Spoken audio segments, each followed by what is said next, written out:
We are on. I am your host, Ben Crawford, this evening on the Fight for Together show, and we have a very special guest with us tonight.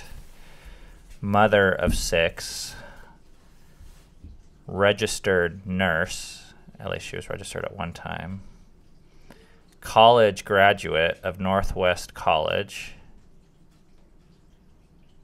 thru hiker of the Appalachian Trail, and coincidentally, my personal partner for around 20 years, Cammie Crawford. You're listening to the Fight for Together podcast. Next time I'm doing you. Whoa, that's what she said. So I was listening to a podcast this week, and they had a host, and I was like, oh, that's so cool. We should have a host. So then I thought, well, I should be the host because I'm the one that, plans the thing. So there's only one host? Well, we need to have a special guest, too. And I thought you'd be a cool special guest. We'll just take turns. Next time, I'll be the host.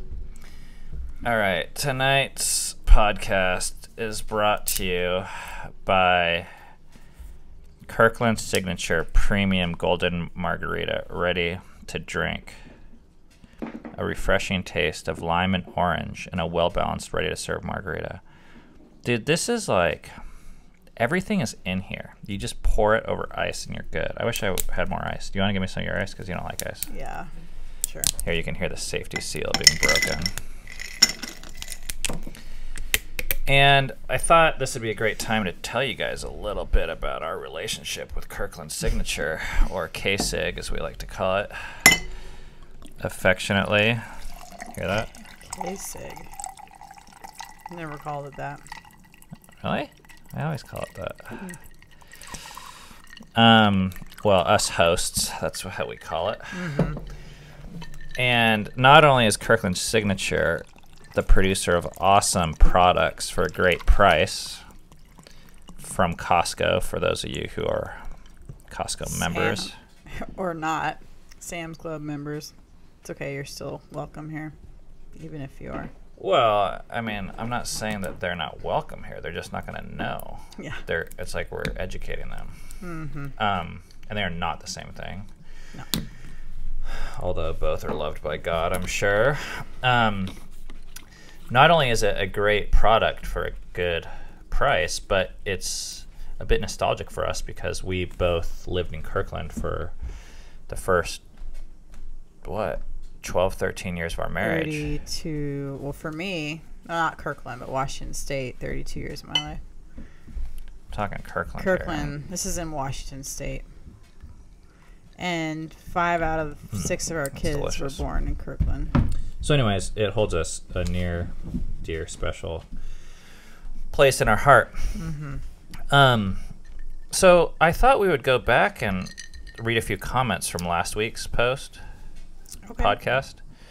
Sounds fun. Let me pull them up because there's only one that I had in mind, but maybe a few bonus ones will pop up.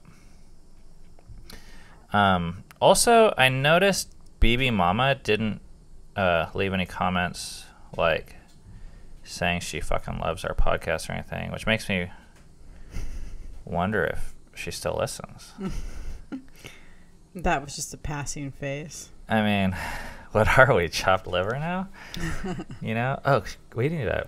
Here, you light the cigars while I do this because... Both of them? Well, you can just light yours and then we'll take turns. Okay, Practically Prolific, who I think her name is Faith. I always get the... Yeah, she signed her name Faith. Good. Yeah. Says, my therapist told me, yeah, I have one now. Thanks, FFT, for showcasing its benefit and normalizing its use. On Friday, about a kid's book called There Is No Such Thing as a Dragon. She said it's a great metaphor for a few things, but mainly as an illustration for ignored or suppressed feelings. Cool. Okay, this is the comment I wanted to get to, which is by Linda. She says, there is no need for you to apologize to the ex-girlfriend. If she feels she needs an apology, she will reach out to you. It is very selfish of you to apologize only to make yourself feel better. To which Cammie replied. I didn't know about this, and I told you. I read this comment. Well, I mean, I didn't know at the time, and okay. I read this comment and I was like, oh, that's kind of interesting. I hadn't thought of that. That's not how I took it. So Cammy's then's like, I don't see anything wrong with Ben apologizing if that's what his conscience is telling don't him. be all mean about it. I don't think you need to wait for the other person to ask for it. If you have felt like you've done something wrong, then you have the right to apologize to that person. They have the right to accept it or not. If my son hit my daughter, I wouldn't want him to feel like he wanted to wait for her to ask for the apology in order to apologize. So then it goes on. But then I commented just today and I said, I think that's a good point. It made me think, like, I don't want to do it just to be selfish, but I thought, well, maybe it would, you know, help her understand her past too. I don't know. Who knows? Okay. Today we are going to be talking about why we started Fight for Together. And it's not just a story.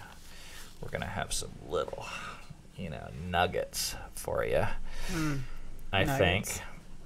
But I'd like to ask our guest today, Cammie Crawford. That's me. If you would tell the story to the best of your ability. Oh, jeez. Of how we started this little thing. And can you pass the matches also, please? Yeah. Gosh. Okay. I know I'm going to be forgetting things, but oh well. You can fill in. That's a terrible beginning to a story. 3.5 years ago, probably a little more than that now, I don't even know. I think, no. All right, have a drink real quick and just like get some, you know, get some confidence. I think we felt like there was some uniqueness to our family. Not that it made us better, but just unique. And some not such uniqueness to us. But what are you saying right now? We felt like there was something to share. We really wanted to show family in a different light than what our society shows family as. And we felt like we could, because we felt different in some ways. And I think the YouTube world, so this was 3.5 years ago, was... Hang on, sorry. Well, you're the As one who the asked host, me. I guess I do have to interrupt here. I didn't really want to start. Oh, okay. Because I feel like I don't have a very good grasp on, at least story-wise, like how to tell a good story for this. So we were at a gay Christian network conference. See, I completely forgot about that. In Chicago. This was January of 2015, probably. Well, sometimes guests are there to talk, and sometimes they look cute. Ooh, I gotta have to boo you for that one. Why? Just because I know some people are gonna have a hard time with that one. Some people? Yes. Oh, so now you're booing for some people. All right, I see how this is. Okay, so we were at this gay Christian network conference with a family member who had just come out as being gay. And this was in Chicago. It's a 4-hour drive. And you might be asking, like, what is a gay Christian network conference? I don't know. This is the only thing we've ever done like this. And this was a big stretch for us, by the way, because where we came from, we had a pretty judgmental perspective on people who identified as being gay or the gay lifestyle. So when I hear all these churches that are like not affirming, I totally get it, because that was what we were raised with, and that was our understanding of the world and sexuality and what we thought God believed. Yeah. And how God designed humans and all this stuff. But this family member invited us And we thought, this is a great opportunity to support this family member. I don't even really think I went to get educated about anything. I probably was pretty confident that I didn't have much to learn, especially from gay people who I thought might have an agenda. So we went to this conference, and this conference was filled with, I would just say, like, really hurting people. Because, I mean, what didn't seem intuitive to me was that, of course, gay people in our culture historically are pretty ostracized. I feel like that might be less so in the last 5 years, but it's still the case with a lot of religious people. They're well, ostracized. Yeah, it's like a new ball of wax is what I was going to say. So if you think about it this way, the religious folks are hated by the gays because, for obvious reasons, like they're seen as oppressors and bigots and whatnot. And the gays are historically hated by Christians because they're like, oh, you're trying to destroy the moral fabric of our society and family and all this. So if you're a gay Christian, you're actually not loved by both parties. You're hated by both parties. So there's these people that identify as both, and there's no place for them to land. They're hated by both and ostracized by both. And the gays are like, you're not one of us. And the Christians are like, well, you're not one of us. Because, I mean, these are just like tribal cultural groups, just like every other group. Yeah. So this place was filled with these people who were really hurting and isolated and ostracized and alone. And yes, I'm generalizing, but that was the tone that I got from this weekend. And back then, we had 6 kids. Maybe we probably had 5 kids at the time. And I was thinking that we had things pretty figured out with family, and that God's plan for the world was for everyone to have a family and to have a lot of kids, and that was like the best way to live. And of course, one of the problems with gay people is they can't have kids. Well, I mean, like the way we have the kids. way we viewed it back then. Yeah, this is all back then. And we're thinking, oh crap, here's these people, they're hurting, and they don't have access to a solution given their life choices. And we saw it as a choice back then too. Not being gay, but participating in the lifestyle is a choice. And at least we don't. Yeah. I still see it as a choice, but I don't see it as necessarily a moral choice the same way I used to. Let's clarify. What do you see as a choice? Having gay sex. Okay, so not being gay. That's correct. Yeah, just clarifying. Ooh, you're acting like the host now. I like it. So we basically came home and we were like, these people are all scared of churches. And we were getting that way a little bit too. So we're like, no one's going to go to a church to get an answer about searching for God or Jesus or love or hope or peace. None of these people were. They were all burned out. They were over it. So we asked this question, well, how can we share that we think this lifestyle is actually still pretty cool? And like I said, we thought it was more than cool. We thought it was like probably the better and best way. And we thought, well, the best way is to show it to people. And later on, and maybe this is more my answer than yours, I don't know. Yeah, that's what makes it hard. I think you and I had we had overlapping journeys, but okay, this is my answer then. A bit different. And I thought, well, we can just show it to people. And if it really is great, people will want it. And if not, they won't. So we started a vlog, which was a way to show what our family looked like. And it wasn't just our family. It was kind of just like family in general was what I was kind of amped on at the time.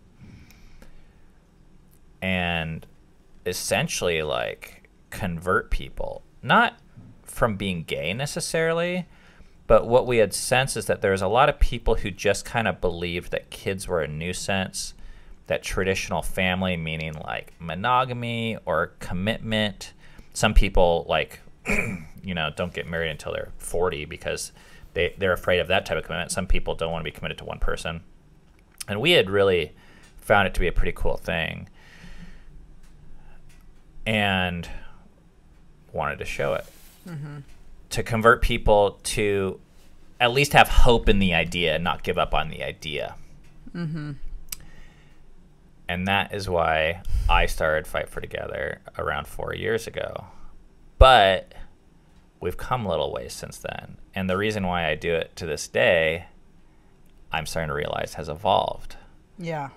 But to share how it's evolved, I feel like it's important to share why we started it.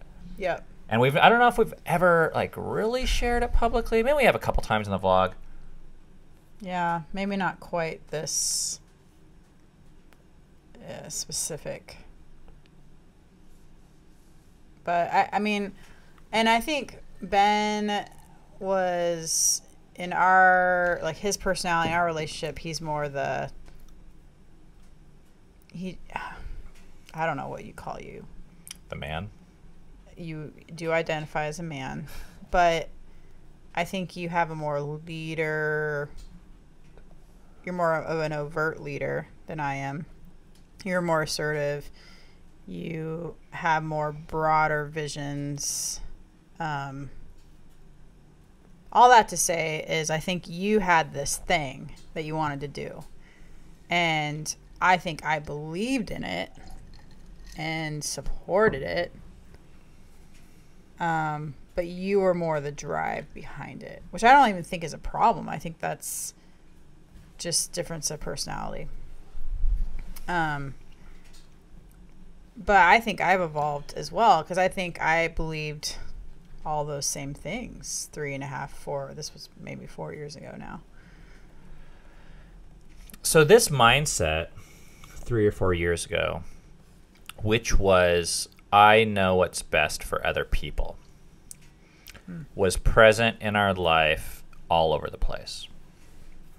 It was present in our life morally with people that were choosing and living different lifestyles than us, whether it be the examples I've already given, with a gay lifestyle, a promiscuous lifestyle, a life of crime, a life of racking up debt and, just being a lazy ass playing video games. It was true in those ways, but it was also true with friends and people that we were mentoring, or the language we used back then in our spiritual lingo was discipling. And I think one of the biggest ways I thought it was true was in how we saw our kids. So you take a typical, let's just say 13-year-old, and the kid's playing video games and eating junk food. And I would say something like, why are you eating video games and playing junk food at 10 a.m.? You should be said eating video games and playing junk food. Okay, reverse that. Eating video games is a terrible thing to do. You should be reading a classical literature book right now because, and why do I have the authority to say that? Because I know what's best for you. And you can fill in your own example. Well, not just I know what's best for you. I know what's best for you, and I should always tell you what I know is best for you, too. Yeah, both of those. But obviously, you're not going to tell someone what's best for them if you don't even believe you know what's best for them. Mm-hmm. That's true. And I would say one of the biggest questions that we have asked now, and I already have an answer, by the way, just to put it out there, is do I really know what's best for people, anyone else, anymore? And what I believe is I don't. Yeah.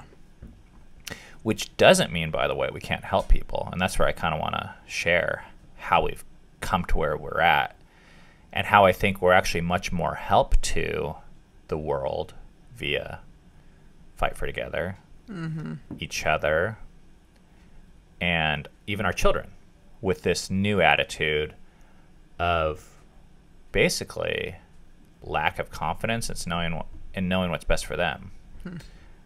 But I think there's something else that's replaced that. You look really puzzled right now. I guess we haven't talked about this quite in this way. So what's replaced that for you? So the answer is what I learned in 12-step groups. And I realize not everyone might know what 12-step groups are. 12-step groups is like Alcoholics Anonymous. AA. AA. It's in the movies a lot. What was that? Anyways. Something blows up. We died doing what we loved. I know. Smoking cigars, not podcasting. Okay, so going to 12-step groups, which I was going... Oh, there, a 2-year-old just walked in. 3, actually. I'll take care of him. Hi, you want to... Here, come here. You want to come say hi to people? Let me show you. Come here, look. You see You're yourself? supposed to be in bed, but what You you can come say do hi, and then you have to go back is to you bed. can see up there? But you talk here. You want to say hi? Hi. And you want to say your name? On my name. Okay, don't grab this, okay? And then can you say how old you are now? You just had a birthday. I do birthday and it's really fun. It was fun. Are you 2? Yeah. How old are you? Yeah. Are you 3? Yeah. All right. That was cute. That was a little commercial break. Mama, I want some water. All right. Our special guest is leaving now. So I'm going to take this alone. So I started going to a 12-step group for sexual addiction recovery. And one of the fascinating things that I first discovered in going to this group meeting was that you would have this meeting for an hour and everyone would share that wanted to share, but you would never share a story about anyone else or give any advice, and you wouldn't talk about anyone outside of the room. Which at first I was like, well, what the hell are you going to talk about if you can't talk about anyone else? Because in the circles I had been in before, mostly religious, that's all people did was we all gave each other advice. And Ask for prayer requests. Yeah, and then when it came time for prayer requests, everyone asked for prayer, but it was always prayer for like my neighbor or my aunt. It was never like for anything for ourselves. So it was really weird. Like in 12-step groups, all you talked about was yourself. It was called crosstalk. So if I shared and if I said, oh man, you know, I was really struggling this week and I wanted to commit suicide or jack off or look at porn for 12 hours a day, it seemed like the most obvious thing in the world that someone would give you advice and be like, well, have you read this book? Because that's what I had always heard. Or have you heard this Bible verse? Or you should not do that. Right. Or something, which sounds obvious. But what kind of came out was that that never really worked. But listening. But listening worked, and also me sharing my story and saying, hey, guess what? I had a hard week too. And this is how I succeeded or failed. And what they say the purpose of the meeting is to share your strength, hope, and experience. Emphasis on your. You share your strength. And sometimes your strength is not always through victory. It's actually through like, I got my ass kicked this week, but I'm still here. There's a lot less talking at these meetings when you have to talk about yourself and not someone else. In a way. At least that has been my experience.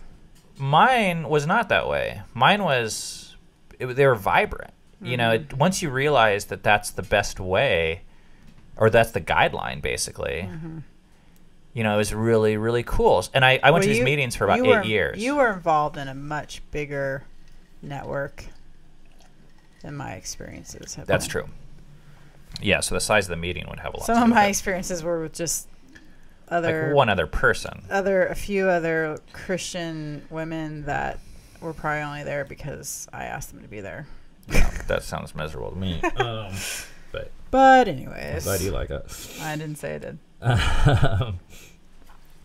So in these 12-step meetings, I just learned that advice doesn't really work, and that there's another way, which is sharing your perspective and your story from your vantage point.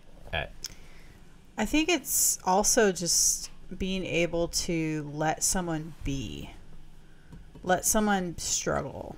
It's okay if you're, because I think it's this knee-jerk reaction. I got to help this person. I got to somehow make this stop for them.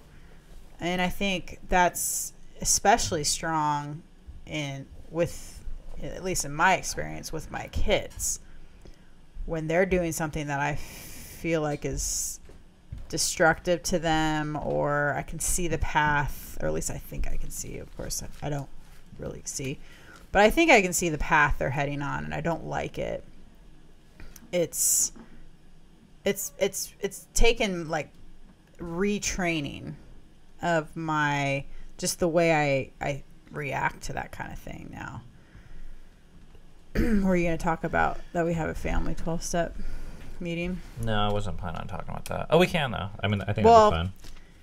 It applies because we've had a family 12-step meeting off and on for the last couple years. And at first, and even still, it's weird for me to just listen. Because I want to jump in there and say, oh, well. Because a kid will say, I struggled, like, I watched too much YouTube this week. And I want to be like, oh. Well, stop.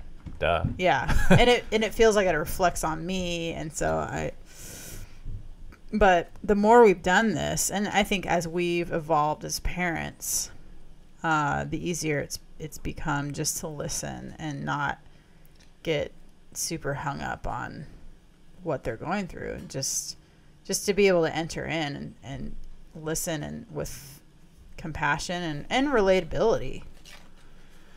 Well, and I want to come back to this kind of theme, which is, do we even know what's best for them?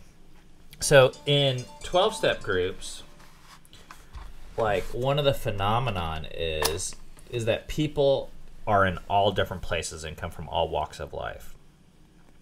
So one example is, like, let's say a guy walks in there and says, I smoked cigarettes this week. Well, where I came from, ironically, we're smoking cigars, but cigarettes were a class below cigars. And it was like, oh, that's stupid. You're killing yourself. That's how I would have seen that. So my advice would have been, like, stop. But what that fails to take into account is, I never know what pain someone else has been through.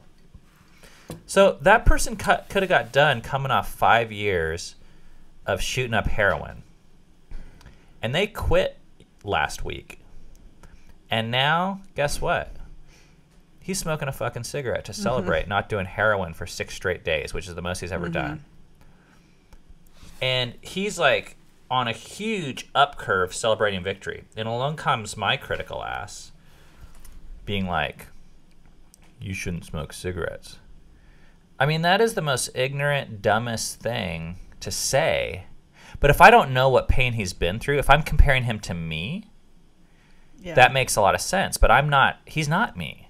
And I don't know his story. I don't know where he's been. I don't know that cigarettes for him are a victory compared to heroin. And I think there's a million examples of this. Like, I mean, one I've been thinking a lot about for the last couple of years is in the sexual realm is porn. You know, if you find out someone's looking at porn where we came from, it would have just been like, stop, that's bad, that's gross, that's immoral. Well, maybe they were just a hooker getting abused or abusing for the last 12 years and, you know, getting beat up in a relationship, and they're out of that now. Or maybe they grew up where porn wasn't wrong and they have a completely different worldview, and we're like projecting our worldview on someone else. I know. That's also true. Yeah. But I'm trying to show people how even whatever degree of danger we believe right now, we don't, we just don't know where people are coming from. Yeah, that's true. And a lot of us are motivated by pain, I think, to change. But, like, the reason why we believe things now, why I believe something, is because usually it's caused pain in the past. Like, I don't know. I'm trying to think of a good example. Or it stops working. Yeah, I mean, this could be an aversion to junk food or watching TV. Like when I watch TV for a long time, I feel bad, and that creates a certain degree of pain. So I stop. But when I look at my kids and they're watching YouTube for 3 hours or playing video games, they don't feel that pain. Like they still think it's the most awesome thing ever. And I used to think that too when I was a kid. Yeah. And through 5 years of playing video games, I concluded that the pain for me of wasting 8 hours is higher than the benefit I get from playing video games for a little bit. But my kid doesn't have that same perspective. And if I just enforce my morality on them and act like it's a universal truth, they will never get to experience that change themselves. Because for them, maybe video games is better than the alternative. What's the alternative for them? Math or being bored? Or, I don't know. So one question that's helped me with this is just asking, like, compared to what? So video games are bad. Compared to what, though? For me, I'm comparing to something different than what my 14-year-old son is comparing it to. And when I'm talking about cigarettes, I'm comparing it to not smoking, but they're comparing it to heroin. And cigarettes are better than heroin, I think, but they're possibly like playing video games worse than jogging. is better than going and stealing someone's stuff, maybe, for some Yes, people. absolutely. And I just think, like, in the past, I didn't know that that was a thing, that you could, that those things were relative. And I just thought it was some absolute scale that I knew. But that absolute scale was basically me. I was just comparing people to me. Yeah. And it's a very common but very egocentric way to see the world. so here's a different angle on this, taking a different approach. Our piano teacher, I was talking to him the other day, and he was telling us after the recital, because we went to this recital, you guys saw it, but what we didn't show is at this recital there was some like very painful performances. Excruciating. I like can't believe some of these kids are allowed to play instruments in public. And I'm cool with it because I like awkward situations, but I just felt bad for the parents and the kid. I was like, why would you do this to the poor kid? Anyway, so it was bad. Yes. So I'm talking to Brian, our piano teacher, about this, and he says, I don't know why some parents want me to teach their kids piano. I think it's an absolute waste of money for some people. And I could see where it was coming from, because I've thought those things in the past, like, oh, this is $40 and the kid's not learning or growing as fast as I think they should. So basically the parent's throwing away $40. But the thing is, I've learned as a businessman, you never know why someone's spending their money. And if it's worth it to them. And if it's worth it to them. It's worth it to them.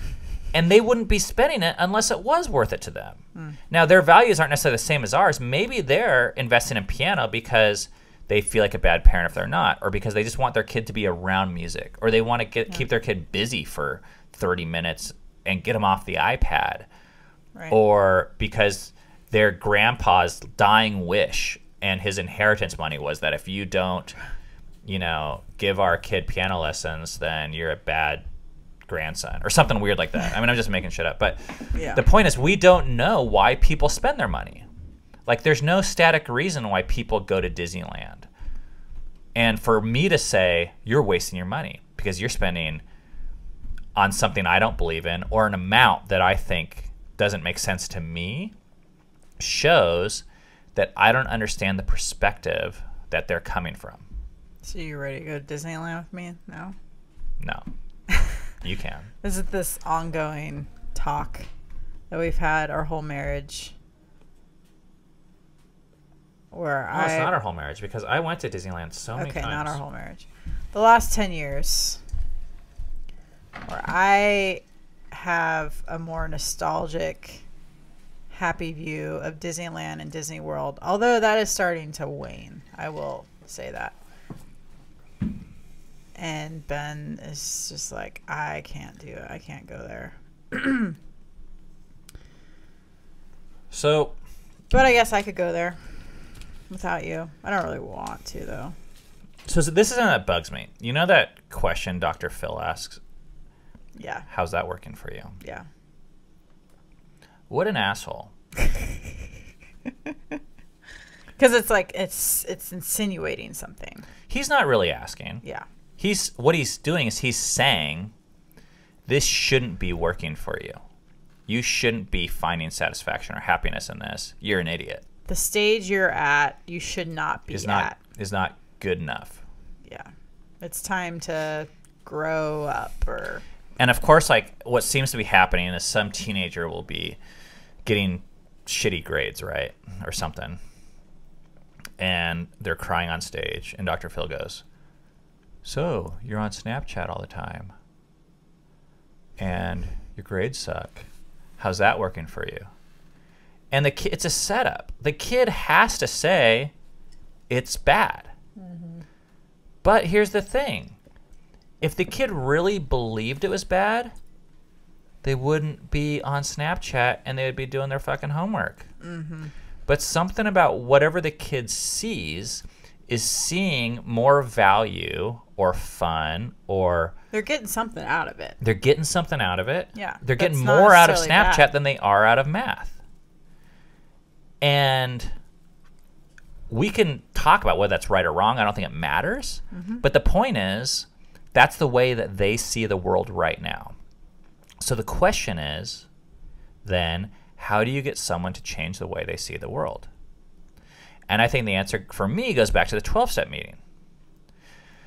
Is what I noticed was as other people shared their stories, mm-hmm. they shared their perspective on how they saw the world this week from where they are. Mm-hmm. And some of them were doctors and lawyers and homeless people, and some of them ride BMWs, and some of them take the bus to work. And they're all in different places with their addiction. But when they share their story, mm-hmm. I'm able to see a different perspective. And it's able to actually inform my decision. Mm-hmm. And I'm like, after a long time of hearing some stories, I started to see things differently. Some things that seemed really appealing stopped seeming as appealing. Mm-hmm. And some things that I wasn't really that interested in started to seem kind of cool. I mean, that's how you pump up sobriety, is by saying like, man, I've been sober for X amount of time, and it's actually been like really cool. And here, let me tell you about my life right now. And I'm not trying to convert you. I'm just like sharing with you, hey, I've done this thing, and this is how I felt then, and I've done this thing, and this is how I feel now. And you can call me a liar, or you can just like absorb it. And that's actually a way to change people, help people. Yeah. The best way, I think. Because you're not trying to change them. No, and you're not assuming that you know what's best for them. Yeah. They're taking your information and your story. You're only assuming I know a little what's best for me. Not even all the way. But more, I'm not going to focus on myself. I'm the only one that I can change. And I'm just going to share about that. So what I heard this on a podcast today, and I want to do, it was just like a podcast reel thing on spiritual trauma, and I'd like to do a full episode on it later. But what the guy said in this little snippet, he said, people are normal. And what he meant by that is that if you want to understand, like, everyone thinks people are like someone else is crazy. And we use this phrase. You know, we just watched this Ted Bundy thing on Netflix, and he's like crazy. And some people think spiritual people are crazy. And some people think conservative people are crazy. Mm-hmm. But people are doing things because it feels normal to them. Mm-hmm. Like, it fits their motives and their story and their background. And this is something my sponsor used to say. If you were raised with the same parents in the same place that they were, you'd probably be doing the same thing too. Yeah. And I think we like to think otherwise, like of the serial killer. Oh, you know what? I would have made better choices with my life. Yeah, but if you were given his brain, the way he was nurtured, the way he came into this world. If you had the shit kicked out of you, yeah, you might kill a few people too. The way he was not nurtured, I should say. Yeah. Yeah. Definitely. So instead of seeing myself as the only normal person, and seeing my kids as like basically little like morons who are like, what, you care about video games? Be like, oh, you know, with where they're at with their life experience, that actually makes a ton of sense for them to be doing whatever it is they're doing. And to take it a step further, to be able to look at my 12-year-old or my 14-year-old and just celebrate where they're at right now, instead of try to push them to the next stage of life and what I think is better or healthier for them. Because if I'm not doing that, I'm actually not even enjoying the relationship and enjoying them, which I've spent a lot of time not enjoying my kids just because they are who they are and they're wonderful the way they're created. So the analogy that's helpful for me now is to think like, okay, we're all climbing in the mountains or something, hiking. And I'm on this mountain top that I've got to in my lifetime. And it's not the highest peak, but let's say it's a sizable one. It's not Everest, but it's a 14,000 feet Rainier. peak. It's Mount approximately Rainier. 14,411 feet. Just one of those types of mountains, you know? Volcanic northwestern. And my kid is at a peak that's 6,000 feet high. But, you know, they've been climbing too. And they've been hiking their whole life. Every day they just put one foot in front of the other. And they fall down sometimes. And they go into some valleys. But they're, you know, they're walking. And I can see more from my peak. right. I have a better view of the world. If by better you think more. Okay, I can see more. I know, oh, hey, that road goes that way and that goes there. Now, what I want to do is be like, hey, act like you're on this 14,000, act like you have this 14,411 foot view. But they don't. And they shouldn't. No. You know, you don't want a 3-year-old to act like a 14-year-old. A 3-year-old should be living like a 3-year-old, and a 14-year-old should be living like a 14-year-old. But what I can do is say, oh, man, it's killer view up here. The sunrise is cool. Keep on plugging along. And hey, if you go that way, you can go that way. I've been that way. I see other people down there too. But there's some rocks down there. I just want to give you a heads up. But sometimes you have to go to the rocks to believe it and believe it's not even worth it. Or maybe it is worth it to that person. I don't know, because I don't know the pain that's on the other side of their peak. You know, they climb different peaks than even what I climbed. Yeah. So I don't know their exact journey. But I can share what it's like from my point of view. But it's just one point of view. Yeah, and what if your loved one, your kid or your parent or never climbs any higher? You know, to be able to accept someone just camping out on that peak for the rest of their life, you know, that's... But people generally don't. Okay, yeah. There's different growth. It doesn't always look spectrums. the same. I mean, maybe it's not as fast, but even going backwards, I think in a ways is going forward. Using my analogy, Yeah, I see. it might not be the same direction I want them to go. Yeah. I'm like, hey, let's head to the northwest, and they're like, Right. well, I'm in New Mexico. You know, I'm Yeah. like, well, that sucks, but they're like, no, it's awesome No, here. it's, yeah, maybe it's what they need. The final story I'll share is what our life looked like then, because I share with you why we started the vlog was to, you know, share this perspective of family. And we're pretty good with money, I like to think. Like, we haven't had to work for money for a while, and we retired pretty early, and we made $1 bazillion. And that gave me some unique perspectives on life, one of which was that mortgages are stupid. That's just how I saw the world. And we experienced so much freedom when we paid ours off. And I know not everyone has that option, but when I was talking to young guys specifically who were like thinking about buying a house and exercising that option, I was like, don't, like, mortgages are so dumb. And you're going to be bound to it forever, and you don't know. And there's all this literature, you can read about it, yada, yada, yada. And I actually still believe that. I think mortgages are dumb in regards to freedom. I think they bind you down. But so if people came to me and they asked my advice, I would tell them my line, mortgages are dumb. And then if they didn't listen, I would feel like, okay, well, let me know how that works for you. And you know what happened? A number of people bought houses that I gave that advice to, and they're fine. They're like, okay, they have a little bit less freedom, but guess what? They have a house, and they, whatever the joy of homeownership is, outweighed the pain of a loss of freedom. Because actually, that's a pain that I'm much more acute to than other people, I've learned. So they don't care as much about loss of freedom. To them, it's totally worth it. And a few of them have come back and said, hey, now I know what you're talking about, and I see that also. But to say that that was a mistake, I wouldn't use that language on them.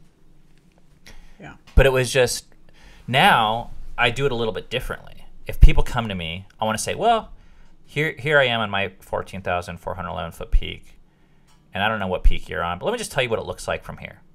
And maybe that'll help you. Hopefully it helps you. You know, it's just like the 12-step meeting. You know, you're thinking about buying a house. Well, I've bought some houses, and I've done this, and I've failed this way, and I've succeeded that way, and here's my strength, hope, and experience, and I just let it go. Because I don't know what's best for them. And maybe it's still a fact that mortgages suck, but there's a bunch of other facts out there that are also true. And who's to, like, I don't hold the monopoly on facts, you know, even with my kids. Yeah. So this is really, you know, this is really a bizarre thing to believe, actually, about even your 3-year-old. Because I think I know it's better for them in a few areas. Like if they're going to walk into the street, I'm going to stop them. And I don't even know if it's, I think it's best, but it's just love, and I'm just going to do it. Yeah. But ironically, after 6 kids, you'd think I'd be a lot more confident about knowing what's best, but I'm less confident than ever. Yeah. And I'm more readily available to be able to see from his peak, and from to just our 3-year-old's peak. Yeah, and just to appreciate and enjoy it. I love watching him process now. And instead of like getting him to do the next step, to like walk faster or learn the alphabet quicker, I just love watching him from his point of view. He teaches me how to enjoy life. In fact, from some perspectives, he's walking faster than we are. He's learning at a much faster rate than adults. Children are brilliant in that way. Well, and he sees things that we can't see. You know, we're you know, with our vantage point, our adultness. So why I do Fight for Together now is different. You know, I've come to accept, yeah, we are a unique family, but that doesn't make us right about everything. It just makes us our family. We're on our little peak. A perspective that people, if they want to, can peek in on. So we blast it, and we hope that we're sharing our strength, hope, and experience, and that you guys will get from it whatever you think you can, so that you can make the best decision, knowing that you have a totally different story than us. You come from a different place. And being divorced or gay or looking at porn or doing drugs or less heroin or whatever it is, Or being evangelical. I want to celebrate you guys' victories in your life, not what you think our victories should be in your life. It's going to be different. Yeah, because that's not helpful to anyone to do that. And that means we're going to have to listen more, you know, in the comments, and Yeah. listen for what your victory looks like for you. Which is why I'm always encouraging people in the comments to leave their story, you know. Yeah. Like, share how this has impacted you. I mean, you can share whatever you want, but it doesn't value me so much when you're like, you guys are awesome, you're great. Because that's a judgment statement that when we flip it the other way, we're saying, oh, you're awesome or you suck. And you're saying, you're awesome or you suck. Like, maybe we don't know, you know. But if you stick to your, you know, story, your experience, and you don't crosstalk and we don't crosstalk, that's a really encouraging environment for us. Yeah. Okay. Sweet. That was a lot. So we're going to keep on doing this little fight for together thing, and it's a little bit different. We don't know. I find it fascinating that we started our vlog when we did and how much we've evolved in that relatively short amount of time. And yeah, we're almost 500 subscribers on the podcast. I can still remember when we hit, okay.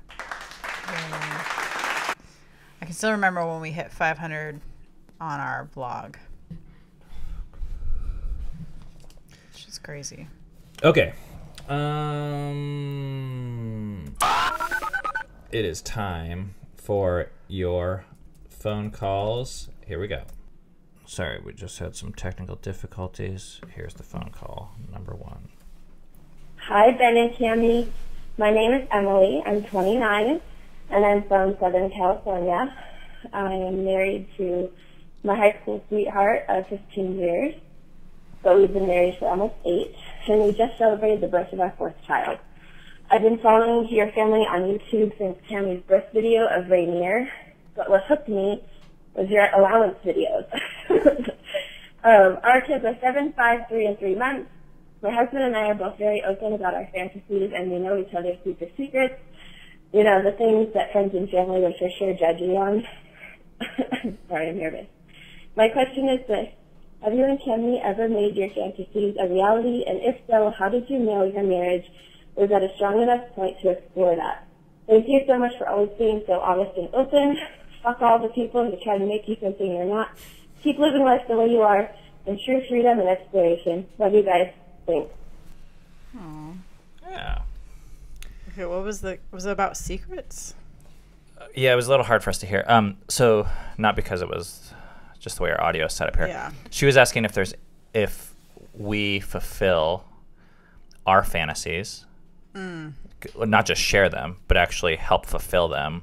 And how do we know if our marriage is at a strong enough point to be able to make that work? Good question. Love that question. Wow. So there's kind of 2 parts. It's first, do we share our fantasies? And second, do we... No, she says, do we act on our fantasies? With each other. Or whatever. Just I in don't know. general? She says she shares them with her husband. Mm-hmm. So that sharing's a given. Okay. We're past that. Part. I didn't hear that But part. it's like if I want you to dress up like a naughty nurse, do we do that? Yeah. I would say if it... Yeah, you dress up like a naughty nurse? Or you understand the question. I think there's been things that you've shared with me, different adventures, explorations sexually that we've had. It's been more on your side, I feel like, because I feel like I'm a little more... I mean, I have fantasies, but I don't have any fantasies that I'm like, oh, I really want to try that in real life. Well, maybe fantasies then is the wrong word, like desires. Because a fantasy is just an unmet desire, right? Yeah, okay. I'd say we have. Yeah, heck yeah, we have. Quite a bit. Yeah. I feel like that's one of the things that's so cool for me is I spent most of my marriage feeling like my fantasies had to be separate from my marriage, more because I believed that fantasies were wrong and they should be suppressed. Mm-hmm. And now I believe they just actually represent desires, and most desires aren't good or bad. They just are. What you choose to do with them could hurt you or others, but that's all of life. That has nothing. That's not unique to sex. That could be with eating Cheetos also. Yeah. So I think what was more hurting our marriage wasn't the fantasies. It was actually the shame and the separation that was caused by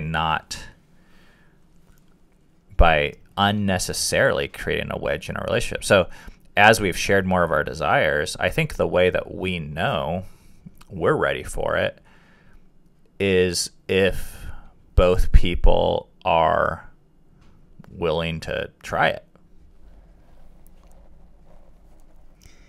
Yeah, there's also another element. If both people are not willing to try it, if it's okay within the partnership to let the other person try it on their own. Yeah. And we're okay with that too. Yeah. So I think that's an important angle. Also, now what do you do if one person feels like they have a desire and the other person doesn't want to do it? Which we've had that too. And doesn't want to allow it. Oh. Then the one person either has to just bite the bullet, or they have to say, fuck it, I'm going to go do it. Which actually I can relate to in a way, not with sex in our marriage, but with, I guess, more just hearing stories of people that are in relationships that, I don't know, I suppose you could categorize as abusive or suppressive or something, where like one person's like growing. Trying to control the other person. Yeah, and the other person's like not growing and they're just like a vegetable, and the one person's saying like, if you keep on growing, there's going to be a wedge in the relationship that way. And I think I think we have to look out for your health. Well, I think individually. I think that person has to make a decision. Are they going to value their growth or more than the marriage or the partnership, or are they going to value the partnership and marriage over their growth? Yeah, which is unfortunate, but but if some you people choose the quote unquote marriage, quite often what you find is you're actually like killing yourself. Yeah. Individually, and that actually will ruin the marriage also. Yeah. So that's a great question. You don't see that short term. Short term, if a marriage ends or a partnership ends, it's all people see is, oh, that's horrific. And it feels like you're making a sacrifice for the marriage by suppressing your desires. Yeah. So we haven't really been in so those are the scenarios, and that's what we've done. But I feel very fortunate to be in a place where I can express my desires and fantasies and act on a lot of them. And what I've noticed is by even acting a little bit, a lot of them have changed. Like a lot of them are not like even going to a nudist resort was kind of a fantasy for me. And then we did it, and it was like really cool. And then it was like, oh, that was cool. It was kind of like going to Disney World. But yeah, it stopped being this larger than life thing. Because what I've come to believe, I mean, this is all TMI, but this is a topic that's near and dear to our heart, which I imagine that's why she asked it. But it's not, usually what you want is not really what you want. Like for me, like as an example, I was always attracted to the idea of a nude beach. I've never been to a nude beach to this day. But a lot of the porn I was even drawn to was just nude beaches. And I've realized it wasn't like all like horny sexual arousal, wanting other women or anything. It was like, I like really love the idea of people being completely free from societal, arbitrary bondage. And that's one of the things I love about that. And I love it on a nude beach, but it's not a nude beach that actually excites me. I love that idea all over the place. I love it on Instagram. But you can only find it on certain places. Yeah, I mean, it also fits this sexual arousal template that I have. But my point is, it's not just, I don't know, I think we're complicated creatures. Yeah. So sometimes when people want, Disney World, they really want like nostalgia or something. And we don't know. So I don't know. I hope that helps. Thanks for that question. I really like that one. Hey guys, this is Frank. Thanks for leaving your number. I typically watch your shows on YouTube TV, so I don't get the little links and stuff like when I watch it on the computer. And there's just a ton of things. First of all, I'd like to say, and leave it as an open question, is you may want to follow your intuition on the whole God and Bible thing. And that's not to say follow your shame or anything like that. But I'm also a 12-stepper, and I enjoy noticing how you take some aspect of that, although I haven't really heard much of what you how you participate in that, but it's interesting.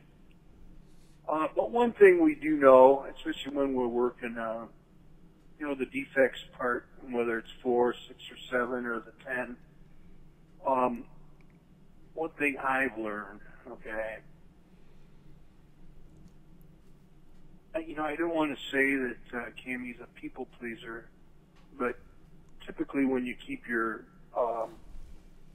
opinion to yourself and always smile, and especially in my experience, seeing it in women, it's a defect of people pleasing. I mean, there's a good aspect of people pleasing at times, like maybe putting a sports bra on. I don't know. I have no problem with nudity, but That's funny. People pleasing is a lie, and if you're not a liar, it's tough to live with it. All right. Okay, I think that's long enough, and you may regret having allowed me to put your phone number in my contact list. Thanks, guys. Thanks for the entertainment. Thanks for the insight. Love your kids. What about us, Frank? Do you love us? It's okay. You don't have to say. Don't lie. Do you love me, Frank? All right, I think that one's for you. Yeah. I think some personalities lend themselves more towards people pleasing. I think I have dealt with shame around being a people pleaser. But actually, the Enneagram helped me understand, well, that's just how I am. But that doesn't mean I can't grow in that area. Which that's a whole nother episode, Enneagram.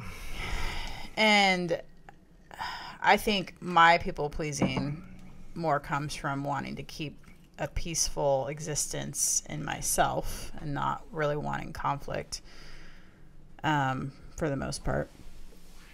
And I found myself coming out of that quite a bit these days. In the comment section, especially. Yeah, but that's which I think I agree with what he said. That the way I would nuance how I would phrase it is not that people pleasing is a lie, but that when people pleasing leads to lying, it crosses a line. Because like your people pleasing, it's like a motive. It's your natural bent is to try and make people happy. Try to merge, like I don't want to ruffle, and that can be really great. It's one of your greatest assets. But sometimes it's a liability, and sometimes it causes you to be dishonest. Sometimes it causes you to kiss people's asses when it actually harms them or yourself. Mm-hmm. And at those times, that probably crosses a line. And mine is the exact opposite. Like I like kind of taking the odd man out angle or the road less traveled or whatever you want to call it.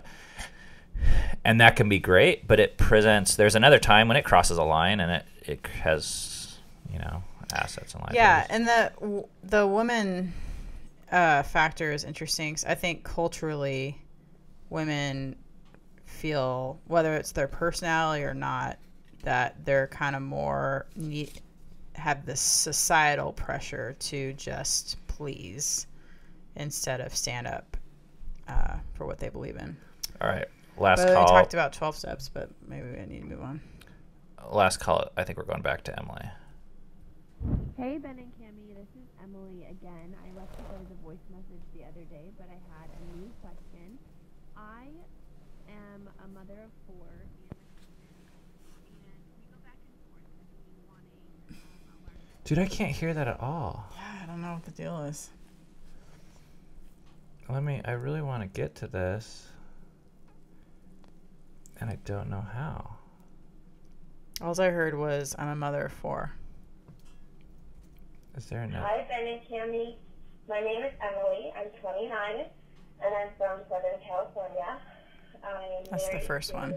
my high school sweetheart. Dang it. Hey, Ben and Cammy, this is Emily again. I left you guys a voice message the other day, but I had a new question. I am a mother of 4. All right, dang it, Emily. Oh. I don't know why, but the audio got all Yeah. jacked up there. If you could call back and leave a We'd message. love to hear Yeah. it, but that's all the questions for today. Unfortunately, sorry to leave on a downer with technical difficulties. But I don't know. We have comments on the YouTube thing, the YouTube version of this video, and I would love to hear what you guys' thoughts are on knowing what's best for other people. What have you guys learned in this area? And what's been helpful for you? And what's your strength, hope, and experience? But if you guys would like to leave us a question or comment, it really is helpful for us because it can just feel like we're kind of alone down here in the basement. Yeah, feedback is nice.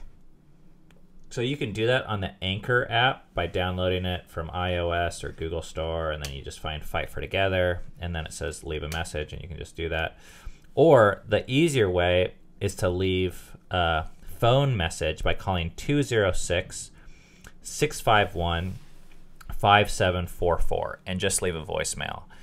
And I think I'm going to actually just switch to that because I just want to simplify it. So that phone number again is 206-651-5744.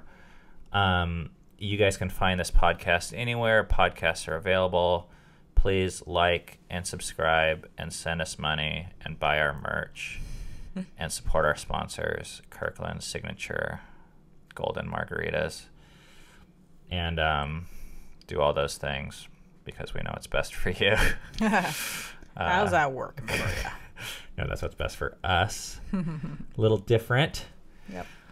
So anyways, thanks guys. This was episode 22. We will see you guys next time. Thank you for listening to Fight for Together. We'll see you next time.